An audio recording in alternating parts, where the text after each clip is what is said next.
And here are some ground rules, and then we're going to go into practicing. I'm going to lead you through the 4 steps and ask you to start to journal about someone you want to work with. Okay. Again, hearkening back, pulling on the list of relationships that you made in the beginning of this course. So here's some ground rules. This is a relief to know. The other person doesn't need to know NVC. How awesome is that? Right? My husband did not know NVC. I use it all the time. It works every single time. It's amazing.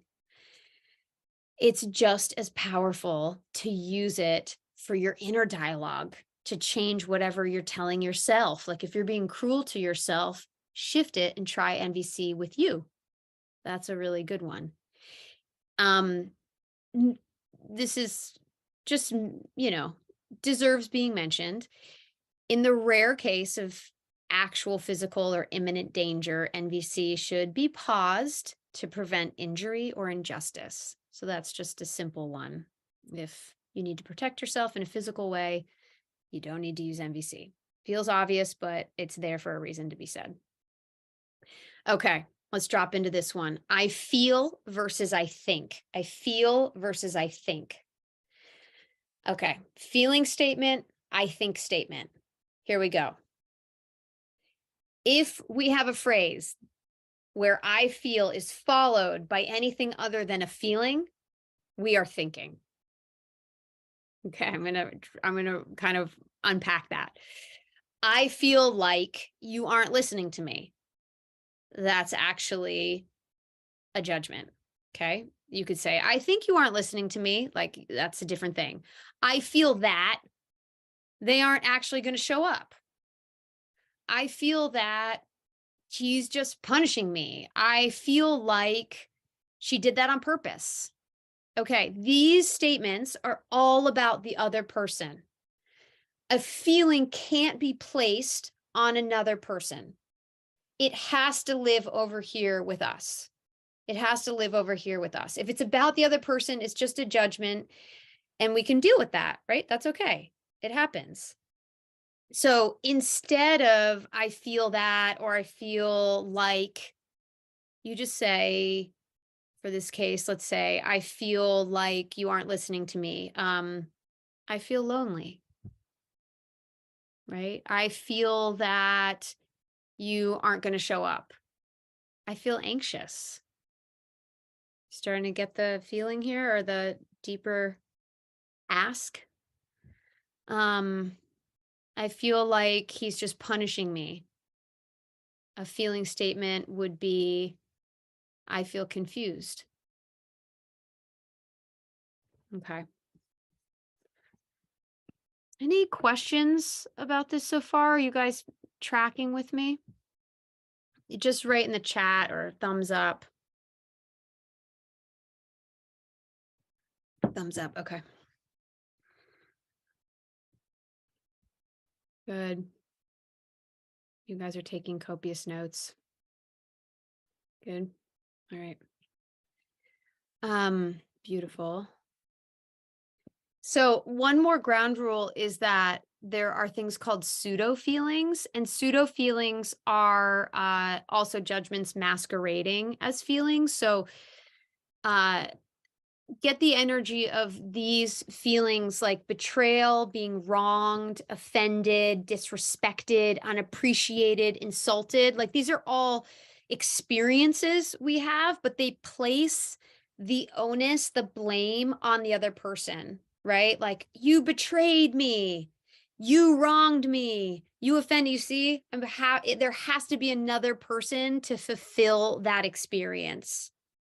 I feel betrayed naturally points to someone else, right? I feel disrespected completely assumes another person in the scenario. Okay. So underneath that, we have to look for the deeper feeling. And it might be, I feel angry. I feel embarrassed. I feel devastated. I feel ashamed. Okay. So you're always like looking for the feeling that really just has you drop into yourself and say, whoa, I really just nailed that. That is where I am at right now in this moment. Right. And then we move into being responsible for that. All right. So, I love that NVC actually says that, we're responsible for our actions. It like fits with our whole module so well. And while we may be triggered, our reactions are personal. So while we may be triggered, our reactions are personal. For example, this sweet teacher gives this example of NVC. I might clean up after someone, right, in the kitchen or something like that. And one person might say, "Thank you so much for cleaning up for me." Right? Like that. Like, "Oh, how nice." And the other person might say, "What? You don't think I can clean up my own stuff? What, do you have to just chase me around and clean up because you don't think I can?" Okay, right? So reactions are personal. Triggers happen, reactions are personal. Okay, good. So finally, the foundation of NVC here is when you are feeling an uncomfortable feeling, look for the unmet need. When you're feeling a comfortable feeling, look for the met need. Needs are considered universal, as we talked about last week. So identifying them is the key to connection. It's not a burden that you're putting on someone. It's not being needy. It's actually the key to open the door to connection. Right? Okay. Beautiful. Been saying beautiful a lot. Just the vibes I'm in. Finally, what NVC is not. I promised you an example. I will give you an example. Here's an example of what NVC is not following our protocol. One, an observation. This is what it's not. Okay.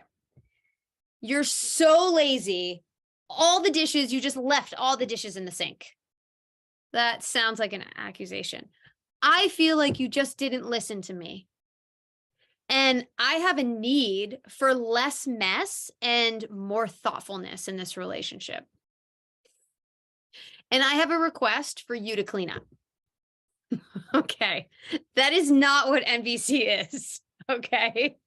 That's going to get you in a lot of trouble. That's going to create a fight. That is a fight. That's fight language. So instead, you want to offer the observation, name the feeling, offer the need, and then collaborate in the request. Like the person has to be down to meet your request. They have to be open to it. And we have to be open to hearing no. That's totally okay. This is not a manipulation tactic. Someone can say, "No, I can't do that." "Oh, thank you for letting me know." Great. "Is there anything you could do?" "No." "Okay, great. It's done," right? Like, I'm not going to meet your need. We have to live with that, accept it. And in NVC, they say that that's like a gift, right? Like the other person is letting you know what their need is, and they really can't. Okay. So here's a different example. When you got home last night, I noticed the dishes in the sink. That's just the facts. Or when I got home last night. When I got home last night, I noticed dishes in the sink. There's no you statement, there's no accusation. When I saw this, I felt frustrated. I feel this way because I have a need to be heard. Now, this is assuming that we had a conversation about the dishes, right? Would you be willing to share with me what's in the way of cleaning for you? Like, I'm totally open. Or are you willing to do them at some point today? Would you let me know? And how can I support you? So it's not about the other person, what they did or did not do. It's about the the unmet need. Okay, great. And you're